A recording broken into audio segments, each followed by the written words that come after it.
Hey, Mars. Hey Alvin, how you doing? I'm good, and you? We are back. Yeah, episode 3. Episode 3. Episode 2 was a mouthful, and we just yeah. hope it blessed someone out there. We got a lot of comments back on episode 2. Oh yeah, a lot of people commented that it was something that really touched home for them. So I'm just glad and blessed that it blessed someone. Yeah, and so as we mentioned, are going to be diving a little bit into blended marriages, blended families, and so we'll entitle this "The Blend," and so as we walk through this episode, give us feedback, give us your thoughts, so we, as we continue this journey. So let's talk. Okay. Tell me, what was your first recollection and your first experience with recognizing a blended family and what it was?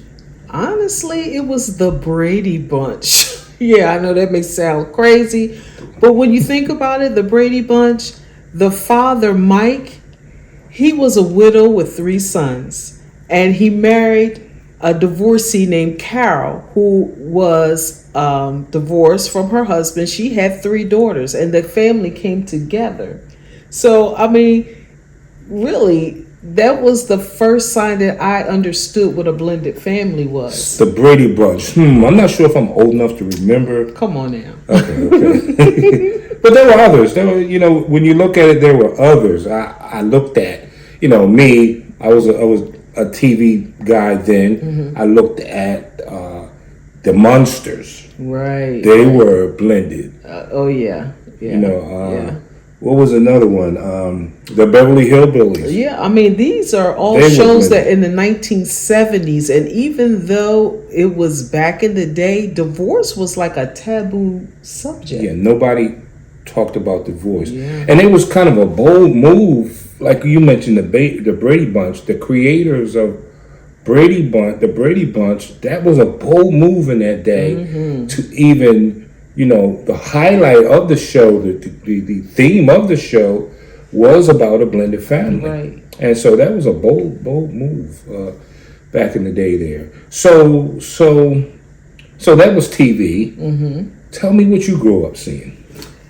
Well, honestly, I really didn't see a whole lot of blended families because in my neighborhood where I grew up, we were kind of like the minority because We as in... meaning my family, because we lived with our mother and our father. However, our friends, they were 1-parent households. So we were kind of like, different. That's interesting because when I look back at my neighborhood, my block, I would say 95% of the families there were not blended. Wow. 95% of the families there were not blended.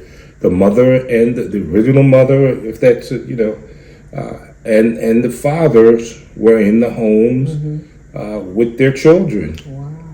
So, back in the day, too, they had, a lot of children, 9, 10, 11, 12 children. In that little house. In the little house in my neighborhood. So I didn't see much of a blended family. Wow. Yeah. Wow. Well, I was so curious. I did a poll and I asked some of my family and friends. One of the questions was, have you ever been a part of a blended family? 84% said yes. 16% said no. Then I asked another question. I said, do you consider your blended family a success? 66% said yes. 33% said no. And 1% said somewhat. Somewhat. Yeah. Wow. That's interesting. Wow. That's a lot. That's a lot of families when you just look at the people that answered the poll. That's a lot of families. Yeah. So, we've had our experience with blended family. And the only thing that I can say, my input on how to make a blended family successful is that all the parents, everybody is on the same page. Absolutely. Communication is so important in that situation, because you have to look at what's best for the child that blended family is around.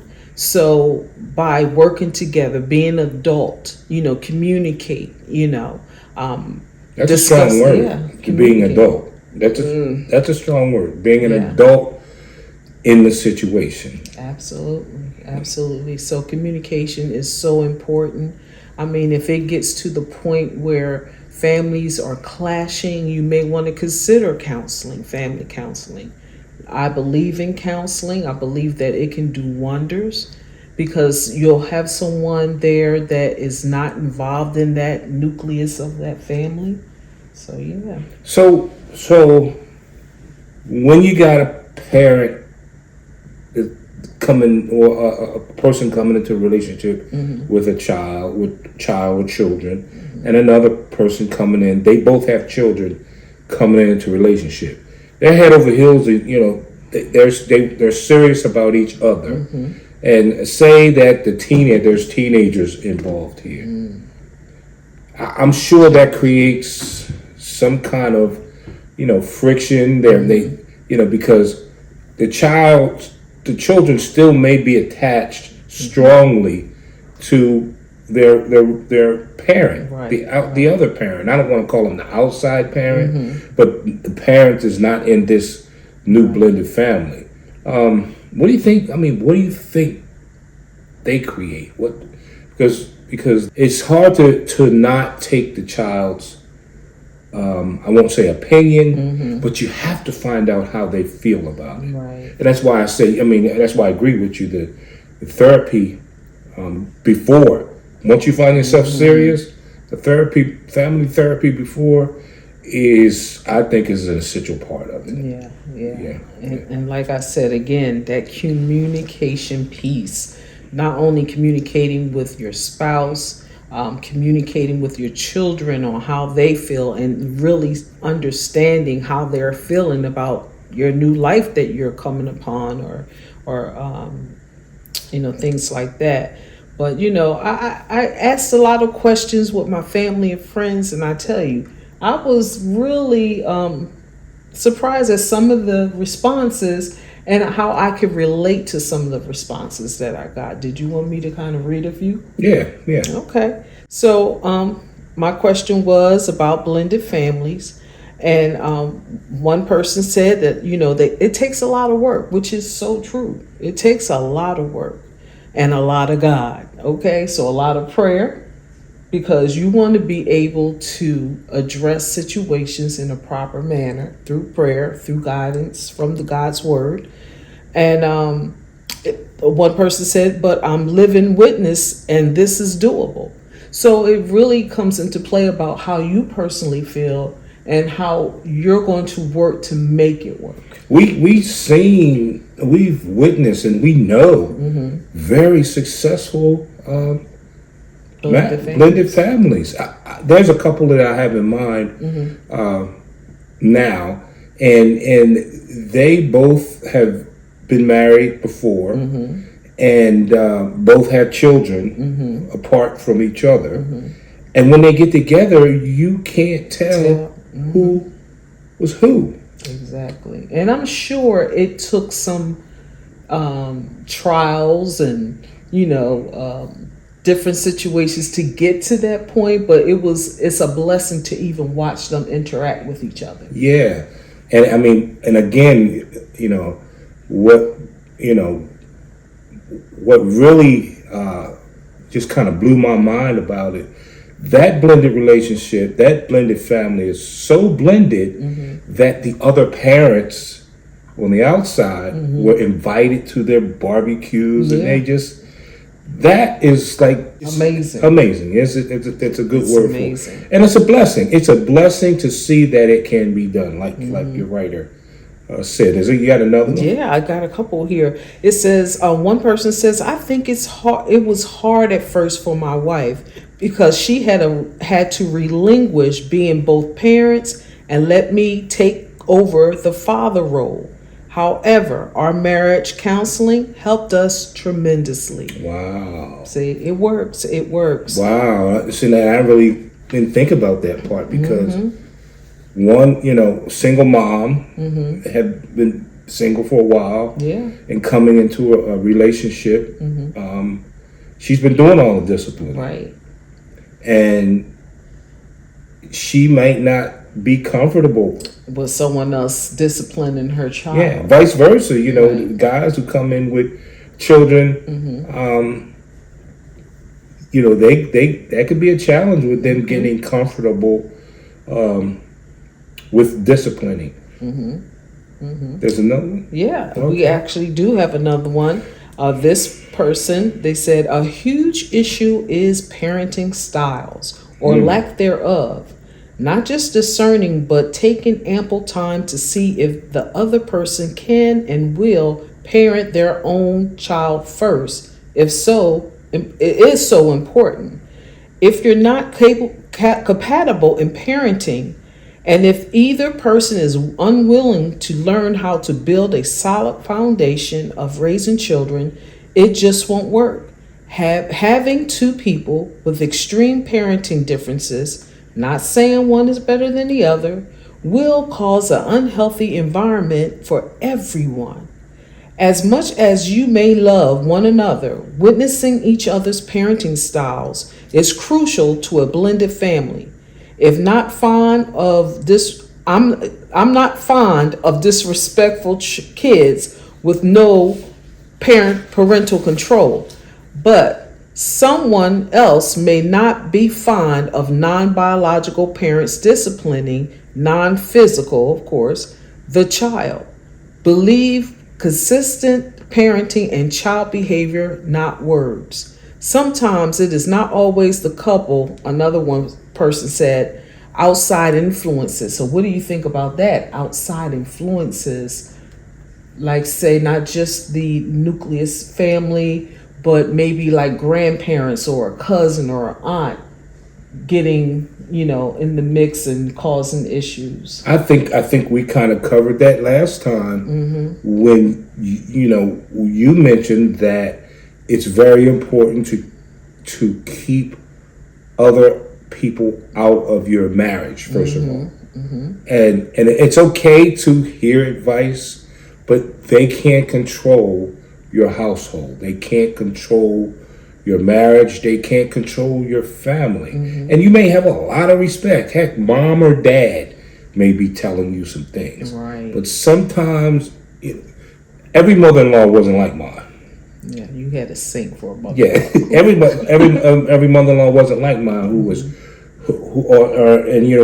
We talked about your dad last time. But my mother-in-law, she was a queen, and she understood family structure, family relations, and she let us be husband and wife. You were still her daughter, but she let us be husband and wife. Yeah. And so that that was very crucial to keep other people. Yeah, and I just loved how my parents embraced my bonus son. What they brought for our children we had together, he got as well. My dad used to take him to was it Kraft Brothers? Kraft Brothers. Yeah, in Philadelphia. It was a you Philly people will appreciate that. Yeah, Philly brothers will appreciate to get his like Easter outfit sometimes. So it's a blessing to be able to adapt to those blended families when it comes to your in-laws or your aunts and uncles and so forth. So yeah, that's awesome. Yeah.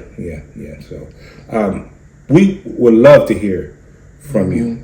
We'd love to hear from you. We're not the experts, but we would like to hear more stories of successful blended families.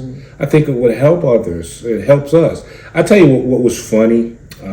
My brother reminded me of something that I said to him early in his relationship with his wife now of 40 plus years. My brother met a young lady while I was in college, and she had a son before they met, and my brother fell in love with her, and he fell in love with him also.